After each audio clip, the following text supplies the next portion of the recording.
Bonjour tout le monde et bienvenue sur ma chaîne YouTube Claude Archery. Aujourd'hui, comme je vous ai annoncé lundi, on va parler en technique de la vidéo, c'est les vacances. Donc, je vais vous donner 3 astuces, 3 petits exercices à faire à la maison en vacances avec un élastique et sans arc de cou. Et après, je vais vous présenter un exercice si vous voulez les faire à la mer ou à la piscine. Les premiers exercices, c'est très simple. Moi, je pars du principe que quand on fait du tir à l'arc, on doit connaître tous les passages de notre action. Donc, je vous demande, moi je l'ai fait avant et vous pouvez les faire maintenant, ou bien vous pouvez vous les répéter à vous-même. Vous mettre devant un miroir, moi je suis devant une caméra, mais je me mets devant un miroir et je visualise exactement toute l'action. Du moment que je rentre sur les pattes de tir au moment que je sors. Donc je vais vous faire un petit exemple. Donc le premier exercice, il est très simple. Vous pouvez vous mettre devant un miroir. Moi je l'ai fait face à la caméra. Mais la chose que je vous conseille, c'est que moi j'ai fait avant, il y a longtemps, j'ai écrit à la main mes passages. Donc je vais prendre mon arc imaginaire. Je visualise l'action du début de l'arc, de quand je prends l'arc à quand je vais sortir du pas de tir. Donc je vous fais un exemple. Là je prends mon arc. J'ai mes positions sur les pattes de tir, je visualise mes pieds, j'ai dit ok là je suis bien stable, je prends ma flèche, je mets ma flèche. Je contrôle quoi?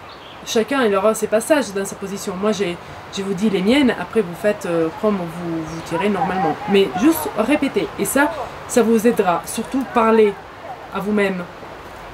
Je prends ma flèche, ok, ma flèche elle est mise. Ma dragonne elle est mise, après moi j'ai un petit toc, je range mon protège-corps ici, donc je le range.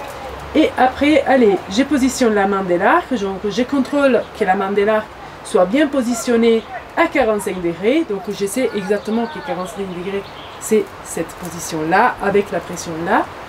Et je regarde la main de la corde, je prépare ma flèche, je fais une petite prétration. Je regarde ma cible. Et là, je me dis, ok, c'est parti. Là, je lève mon arc, je positionne mon épaule, je descends. Et là, normalement, dans la vie réelle, avec l'arc, je suis en face à la cible. Et après, je pense à mon action. Après, vous pouvez penser à un mot en particulier que ça vous fait plaisir. Et là, moi, j'ai dit, ok, vas-y, maintenant 50-50. Et je relâche. Une fois que je répète cette action, quand je répète cette action face au miroir, je dois imaginer vraiment cette cible, cette flèche imaginaire, et je me dis, ok, là j'ai fait une bonne action, j'ai fait 10. Après, je retire une autre flèche, moi je dis toujours une série de 5-6 flèches, pas plus. Hein. Et après, je répète mon action, et je me dis, allez, là je l'ai fait, mais là j'ai pas bien fait. Ah, peut-être que j'ai fait 8. Voilà, moi je me fais ma petite séquence des tirs. Le deuxième exercice, moi, je prends l'élastique, voilà, les fameux élastiques, et je répète l'exercice. Mais cette fois-ci, avec l'élastique. Donc, je vais ajouter une force, en fait, à mes bras.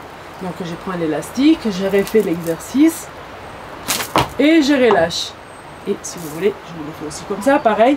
Je regarde mes pieds, je regarde toute ma position. Et voilà. Et après, on voit aussi.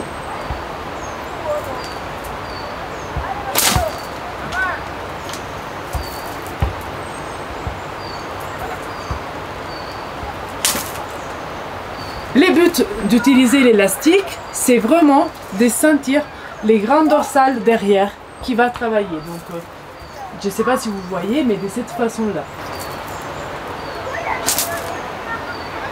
Avec l'élastique, on doit vraiment penser à la partie de l'ancrage et quand on arrive jusqu'au fall trou. Le troisième exercice, c'est un exercice que je rajoute de façon supplémentaire parce que beaucoup de personnes parmi vous m'ont écrit dans les commentaires comment je fais pour avoir la main de l'arc souple. Ouais, c'est très simple. Moi, l'exercice que j'ai toujours fait, c'est ça. En fait, je prends ma main, j'ai la position à 45 degrés, je la mets comme ça. Je prends l'autre main, je la mets comme ça, d'accord? Et je vais la positionner comme mon poignet, exactement ici, ok? Donc quand vous la positionnez comme ça, si votre poignet, il est rigide, ben forcément, si je fais force avec l'autre main, j'arrive pas à rester comme ça, ok? Donc je m'efforce à avoir cette sensation de poignet qui va se plier. Et après, je lâche la main. Et voilà, je fais l'exercice comme ça. Je force et après je lâche. Je force et après je lâche. C'est pour ça que quand je dis quand on fait la répétition des exercices, là je vous l'ai montré, mais souvent pensez à que votre corps il s'arrête au poignet. Du poignet à la main, ce n'est plus votre corps, c'est le corps de l'arc. Donc là, comme ça, et notre main elle est souple et je relâche. Ok, donc vraiment, vous pensez à ça. La main qui doit descendre. Oh, bien, vous faites comme ça, vous les faites une dizaine de fois. Les quatrième exercice un peu particulier, et bien sûr, si vous pouvez le faire parce que vous avez la possibilité d'aller à la piscine ou aller à la mer et vous savez nager. Et moi, c'est celle que je conseille parce que quand j'ai fait de la natation, c'est la brasse de l'archer, en fait, on l'appelle. C'est celle que j'ai fait de façon particulière. C'est celle-là, en fait. On se met dans l'eau et on tire en arrière. Vraiment, on pousse l'eau pour sentir les grands dorsales qui travaillent et on revient en avant. Ça, c'est un exercice utile que ça va marcher pour tous les corps et surtout pour renforcer les dorsaux. Et vous allez voir que cet hiver, quand vous serez à la maison, vous n'aurez pas de problème à reprendre votre tir.